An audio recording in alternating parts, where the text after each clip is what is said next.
말씀이 있는 교회, 그 말씀 전하는 교회, 말씀대로 살아가는 교회, 말씀의 빛 교회. 오늘 저녁은 왕을 요구하다라는 제목으로 함께 말씀을 나누려고 합니다. 사무엘상은 사무엘과 사울과 다윗 이 개인들의 행적을 중심으로 한 왕정시대 초기의 역사를 기록하고 있습니다. 그런데 이 사무엘상은 크게 세 부분으로 나뉘어집니다. 사무엘에 관한, 그리고 사울에 관한, 그리고 다윗에 관한 이야기들로 좀 구분이 됩니다. 그 가운데서 전반부에 해당하는 1장부터 10장까지는 사무엘을 중심으로 해서 왕정으로 넘어가는, 사사 사무엘을 중심으로 이스라엘 정치체제가 사사시대에서 왕정시대로 넘어가는 그러한 과정을 기록하고 있습니다. 그 가운데서도 앞선 우리가 지금까지 살펴봤던 7장까지는 사무엘이 이제 쇠퇴해가는 그 사사시대의 마지막에 어떻게 등장하고 어떻게 사울을 왕으로 세우는가, 이 배경에 대해서 기록하고 있습니다. 그 가운데서 사무엘이 사사 그리고 선지자, 제사장의 삼중직을 훌륭하게 수행하였음을 기록하고 있습니다. 그리고 이제 8장부터 10장까지는 왕정시대 최초의 왕이죠. 사울이 어떻게 해서 왕으로 세워지는지 그 배경을 밝히고 있습니다.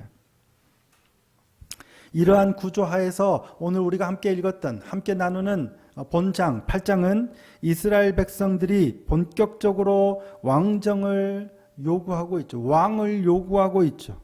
그래서 이러한 새로운 내용이 시작되는 1절에서 3절까지는 왕정 요구의 직접적인 동기가 된 사무엘이 늙은 것, 그리고 그의 아들들의 타락을 밝히고 있습니다.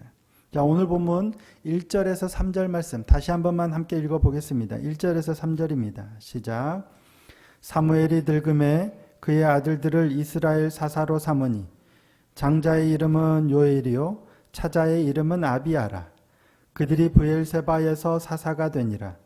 그의 아들들이 자기 아버지의 행위를 따르지 아니하고 이익을 따라 뇌물을 받고 판결을 굽게 하니라. 아멘. 사무엘의 아들 요엘과 아비아가 어디에서 사사가 됐죠? 브엘사바입니다. 오늘 본문을 이해하는 데 있어서 이게 대단히 중요한 하나의 초점이 됩니다.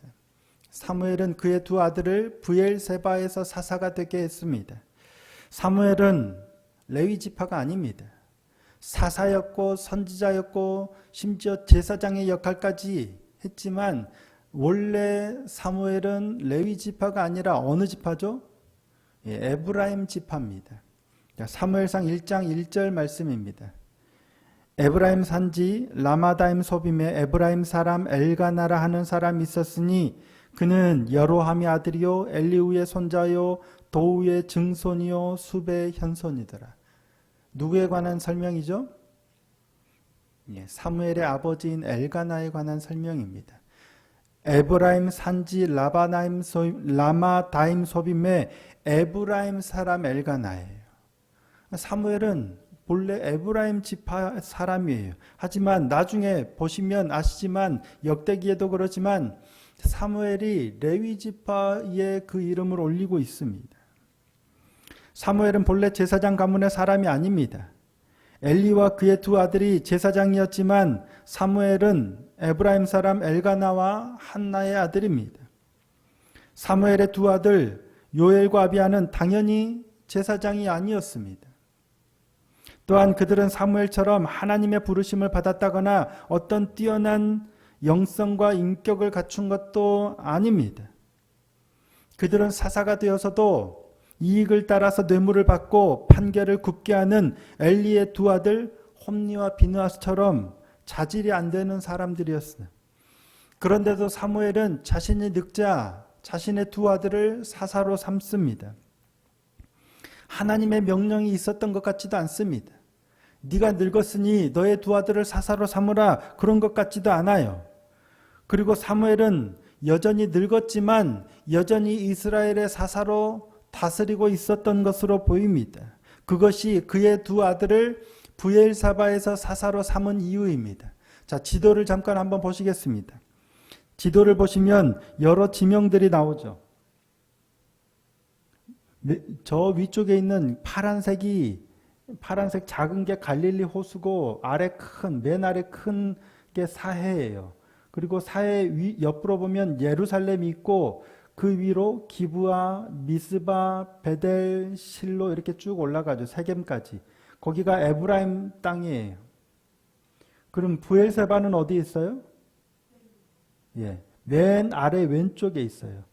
이스라엘 지역의 가장 아래쪽이에요. 단에서 브엘세바까지라고 하죠.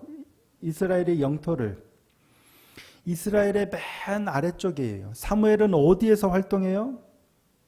저기 위에 베냐민 지파라고 쓰인 길갈 옆에 미스바, 베델, 실로예요. 사무엘이 사는 날 동안 이스라엘을 다스렸어요.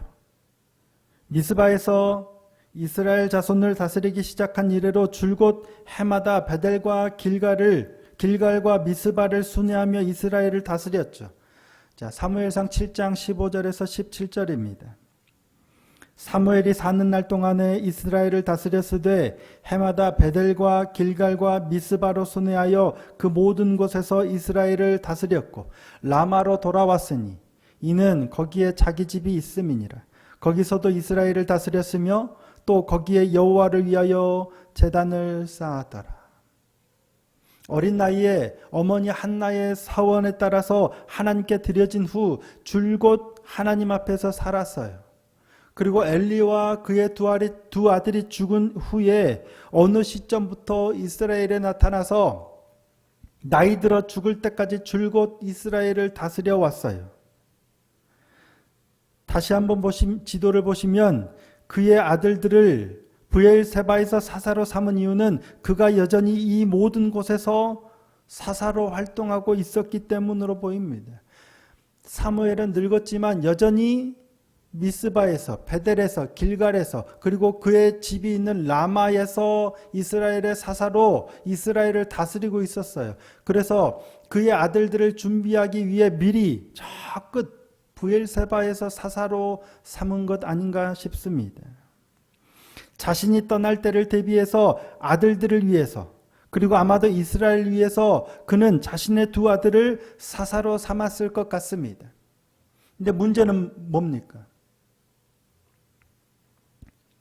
아들들을 사사로 세우고 그렇게 순적하게 자신의 계획대로 이제 자신이 하나님께로 돌아가면, 자신의 일을 마치고 하나님께로 돌아가면 아들들이 그 뒤를 이어서 사사로 이스라엘을 다스릴 것이다, 잘 되어가고 있다라고 생각했는데 결국 아들들이 문제입니다. 이 아들들이 아버지 사무엘과 달리 뭐예요?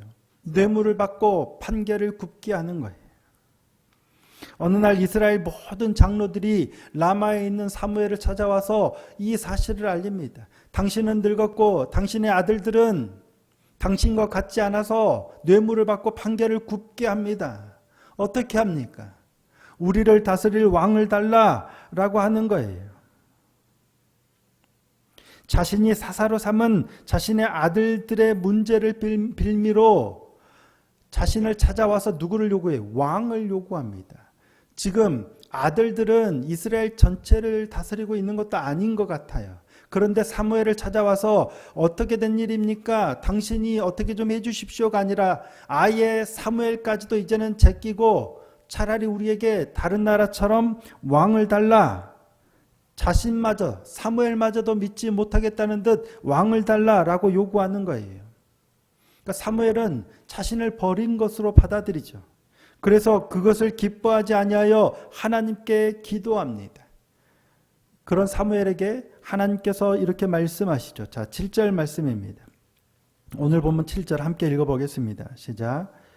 여호와께서 사무엘에게 이르시되 백성이 내게 한 말을 다 들으라.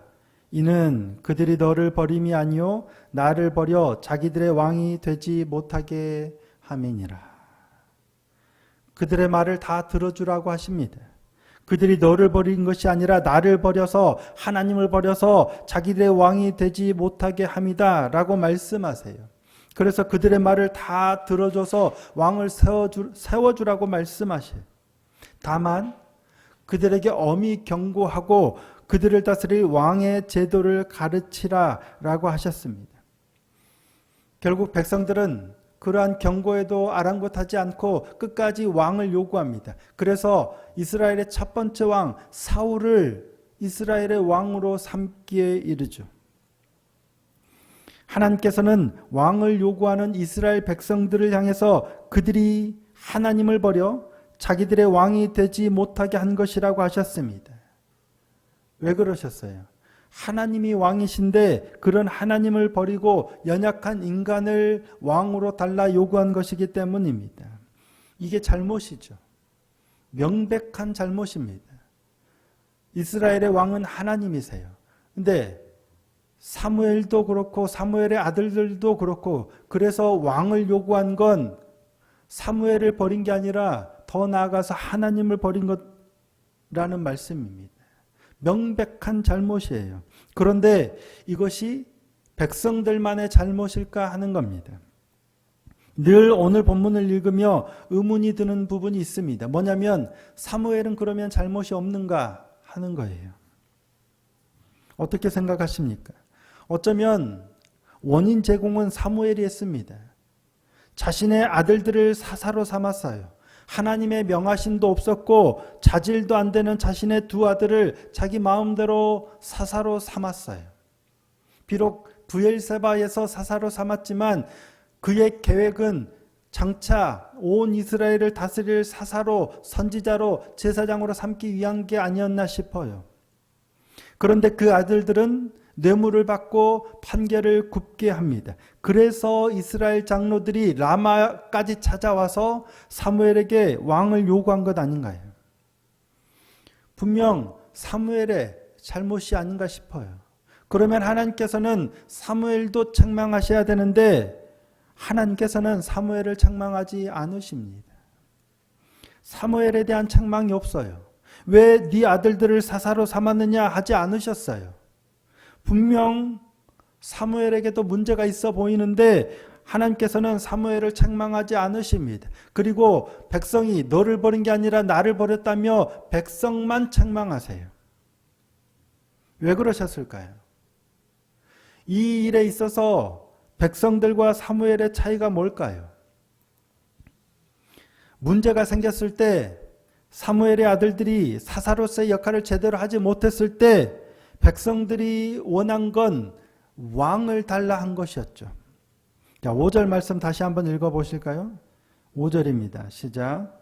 그에게 이르되 보소서 당신은 늙고 당신의 아들들은 당신의 행위를 따르지 아니하니 모든 나라와 같이 우리에게 왕을 세워 우리를 다스리게 하소서 한지라. 보소서 당신은 늙고 당신의 아들들은 당신의 행위를 따르지 아니하니. 문제 제기죠. 분명 문제가 발생했어요. 그래서 그 문제를 가지고 사무엘을 찾아온 겁니다. 여기까지는 별 문제가 없어 보입니다. 그럼 무엇이 문제일까요? 뭐가 문제죠? 왕을 요구했다는 게 문제잖아요. 그러면 백성들은 이스라엘 모든 장로들은 사무엘을 찾아와서 문제를 제기할 때 어떻게 했어야 되느냐? 당신의 아들들이 문제니 그 문제를 해결해 달라. 그렇게 요구했었어야죠.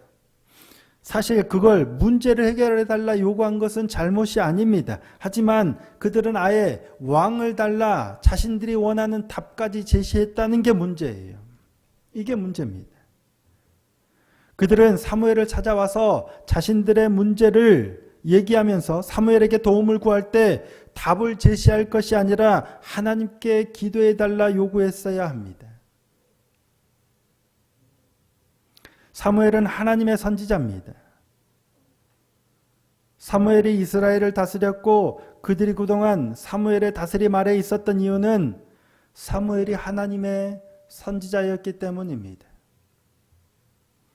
이스라엘이 미스바에 모였을 때 블레셋 사람들이 쳐들어와서 그들이 두려워서 백성들이 사무엘에게 요구한 게 뭔지 혹시 기억하십니까? 자, 사무엘상 7장 8절입니다.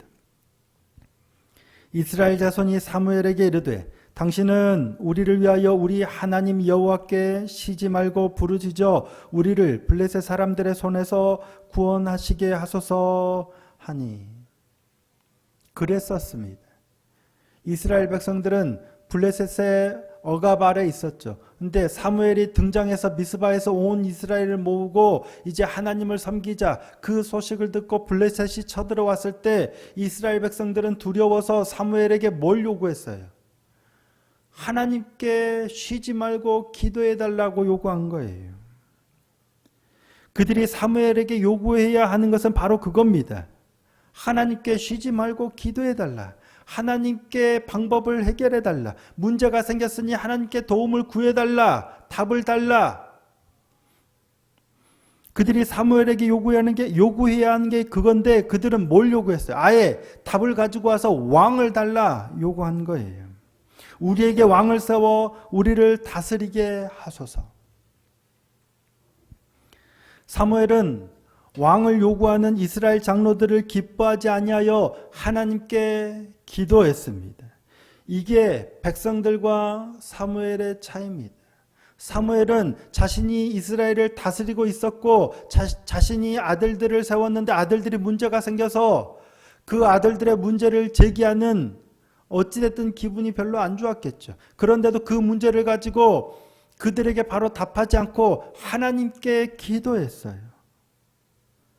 사무엘도 잘못이 명백해 보이지만 그는 그 문제를 가지고 하나님께 나아가서 하나님의 답을 구한 거예요. 하지만 백성은 자신들이 정한 답을 제시하고 그것을 들어줄 것을 요구한 겁니다.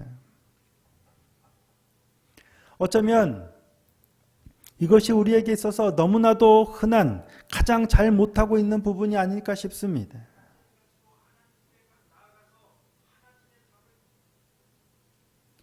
문제가 생기면 당연히 그 문제를 가지고 하나님께 나가 간구해야 합니다. 그 문제를 해결해 주시기를 구해야죠. 하지만 그 답은 오직 하나님의 손에 있습니다. 문제를 해결하실지 아닐지도, 그 문제를 해결하는 방식도 답도 모두 하나님의 주권인 줄로 믿습니다. 그런데 우리는 이미 내가 답을 정해서 하나님께 나아가 그 답을 들어주실 것을 요구하는 경우들이 허다합니다. 마치 내가 원하는 답을 들어주셔야만 하는 것처럼 강요하는 듯한 모습으로 때를 쓸 때가 얼마나 많은가 하는 겁니다. 우리는 예수님의 기도의 모습에서 배워야 합니다. 예수님은 십자가를 앞두고 겟세마네 동산에서 아버지여, 할 수만 있거든 이 잔을 내게서 옮기시옵소서. 그러나 나의 원대로 마시옵고 아버지의 원대로 하옵소서. 우리가 문제가 생겼을 때 이 문제를 해결해 달라고, 제발 이 문제에서 벗어나게 해달라고 당연히 간구해야 합니다. 간청해야 합니다. 그럼에도 불구하고 그 답의 주권은, 응답의 주권은 오직 하나님께 있음을 잊지 않는 저와 여러분이 되기를 소원하고 축복합니다. 오늘 저녁 우리의 기도를 다시 한번 돌아보기를 원합니다. 그리고 더 하나님 앞에 간청하며 나가는 이 시간이 되기를 소원합니다. 문제가 생기면 당연히 하나님께 이 문제를 가지고 나아가야 합니다. 아뢰야 합니다. 그리고 간청해야 합니다. 하지만 그때 조심해야 할 것, 답을 제시하며 이 답대로 해주소서가 아니고요, 하나님의 원대로 하옵소서. 이 문제의 해결의 주권은 하나님께 있다는 사실입니다. 내 기도를 들으시든 내 문제를 해결하시든 하시지 않든, 내가 원하는 간구를 들으시든 듣지 않으시든 그 결정은 오직 하나님의 주권이라는 사실입니다. 오늘 이 저녁 다시 한번 기도의 자리로 나아갈 때 나의 기도의 모습을 돌아보고 하나님께 간절히 간청하며 나아가되 그 응답의 주권이 하나님께 있음을, 내가 정해놓은 답에 하나님을 끼워 맞추는 어리석은 자가 되지 않고 오직 하나님의 그 신실하심에 우리의 간구를 아뢰며 나아가는 그러한 참된 믿음의 삶이 되기를 소원하고 축복합니다. 날마다 말씀 앞에서 나의 기도의 자리를 돌아보며 내가 어떠한 모습으로 기도하고 있는지, 그리고 나의 삶의 자리를 어떻게 하나님께 가지고 나아가고 있는지를 늘 점검함으로 하나님의 은혜 가운데 하나님을 신실하게 예배하고 기도하는 참된 믿음의 사람이 될 수 있기를, 참된 기도의 사람이 될 수 있기를 예수님의 이름으로 축복합니다.